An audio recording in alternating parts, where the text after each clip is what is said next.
ನೋಡಿ ಕಾಂಟ್ರವರ್ಸಿ ಅಂತ ಹೇಳೋಕ್ಕಾಗಲ್ಲ. ಅವರ ಸ್ಟೇಟ್ಮೆಂಟ್ನ ನಾವು ಒಪ್ಪೋಣ. ಏನು ಚೇತನ್ ಅವ್ರ ಸ್ಟೇಟ್ಮೆಂಟ್ ಒಪ್ಪೋಣ. ಯಾಕಂದರೆ ಅವರ ಪ್ರಶ್ನೆನ ಅವ್ರು ಇಟ್ಟಿದ್ದಾರೆ. ಆ್ಯಂಡ್ ಆ ಪ್ರಶ್ನೆ ಮುಖಾಂತರ ಅವರು ರಾಜ್ಕುಮಾರ್ ಫ್ಯಾಮಿಲಿ ಅವರನ್ನು ಅಥವಾ ಅವರ ಅಭಿಮಾನಿಗಳನ್ನು ಕೆಣಕೋ ಕೆಲಸ ಅವ್ರು ಮಾಡಿಲ್ಲ.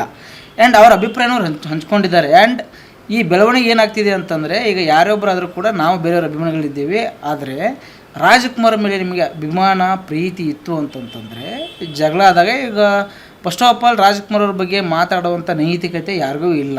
ಆ್ಯಂಡ್ ವಿಶೇಷವಾಗಿ ಏನಪ್ಪ ಅಂತಂದರೆ ಆ ರೀತಿ ಮಾತಾಡಿದಾಗ ಅದಕ್ಕೆ ವಿಚಾರಿಸೋಕ್ಕೆ ಕಾನೂನಿದೆ, ಕಂಪ್ಲೇಂಟ್ ಆಗಿದೆ. ಕಂಪ್ಲೇಂಟ್ ಆದಮೇಲೆ ಅವರು ಕಾನೂನು ಪ್ರಕಾರ ಏನು ಚರ್ಚೆ ಮಾಡ್ತಾರೆ.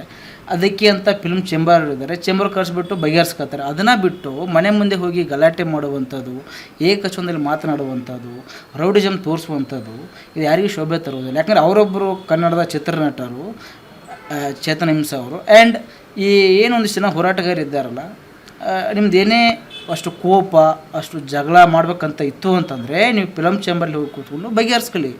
ಒಬ್ಬ ನಟರ ಮನೆ ಮುಂದೆ ಹೋಗಿ ಈ ರೀತಿ ಗಲಾಟೆ ಮಾಡೋದ್ರಿಂದ ಅದು ರಾಜ್ಕುಮಾರ್ ಅವ್ರಿಗೆ ಎಫೆಕ್ಟ್ ಆಗ್ತಾಯಿದೆ. ನೀವು ಮಾಡುವಂಥ ಸಣ್ಣ ಪುಟ್ಟ ಈ ರೀತಿ ಜಗಳಗಳಿಂದ ಕೆಟ್ಟ ಹೆಸರು ಬರ್ತಾ ಇರುವಂಥದ್ದು ರಾಜ್ಕುಮಾರ್ ಅವರಿಗೆ. ಆ್ಯಂಡ್ ವಿಶೇಷವಾಗಿ ಏನಪ್ಪ ಅಂತಂತಂದರೆ ಈ ರೀತಿ ವಿಚಾರಗಳನ್ನು, ಈ ರೀತಿ ಹೇಳಿಕೆಗಳನ್ನು ಕೊಡಬೇಕಾದಾಗ ತುಂಬ ಎಚ್ಚೆತ್ತುಕೊಂಡು ಕೊಡಬೇಕಾಗತ್ತೆ.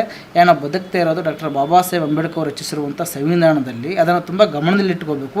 ಯಾವುದೇ ಒಂದು ಹೇಳಿಕೆ ಕೊಡಬೇಕಾದಾಗ ಈ ರೀತಿ ನೋಡ್ಕೊಂಡು ಕೊಡಬೇಕು.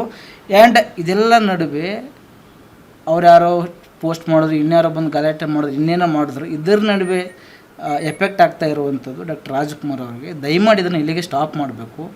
ಅನಾವಶ್ಯಕವಾಗಿ ನಿಮ್ಮ ಪಬ್ಲಿಸಿಟಿ ಗಿಟ್ಟಿಸ್ಕೊಳ್ಳೋಕ್ಕೆ, ನಿಮ್ಮ ಪ್ರಚಾರ ಗಿಟ್ಟಿಸ್ಕೊಳ್ಳೋಕ್ಕೆ ಕ್ಯಾಮರಾ ಮುಂದೆ ಪೋಸ್ ಕೊಡುವಂಥದ್ದು, ನಿಮ್ಮದು ಎಷ್ಟೇ ಇದ್ರೂ ಕೂಡ ಅದರಲ್ಲಿ ಎರಡು ಥರ ಅಭಿಮಾನಿಗಳಿದ್ದಾರೆ. ಒಬ್ಬರು ತೋರಿಕೆ ಅಭಿಮಾನಿಗಳಿದ್ದಾರೆ, ಒಬ್ಬರು ಜೆನ್ಯೂನ್ ಆಗಿರುವಂಥ ಅಭಿಮಾನಿಗಳಿದ್ದಾರೆ. ಅವರ ಮನೆ ಮುಂದೆ ಹೋದಾಗ ವಿಡಿಯೋದಲ್ಲಿ ನೀವು ಬೇಕಾದ್ರೆ ನೋಡಿ, ಕೆಲವೊಂದು ಜನ ಸುಮ್ಮನೆ ಬಿಲ್ಡಪ್ಗೋಸ್ಕರ ದಾಂಧಲೆ ಮಾಡಿದಂಥವ್ರು ಇದ್ದಾರೆ. ಕೆಲವರು ಡಾಕ್ಟರ್ ರಾಜ್ಕುಮಾರ್ ಕಟ್ಟರ ಅಭಿಮಾನಿಯಾಗಿ ಮಾತಾಡುವಂಥವ್ರು ಇದ್ದಾರೆ.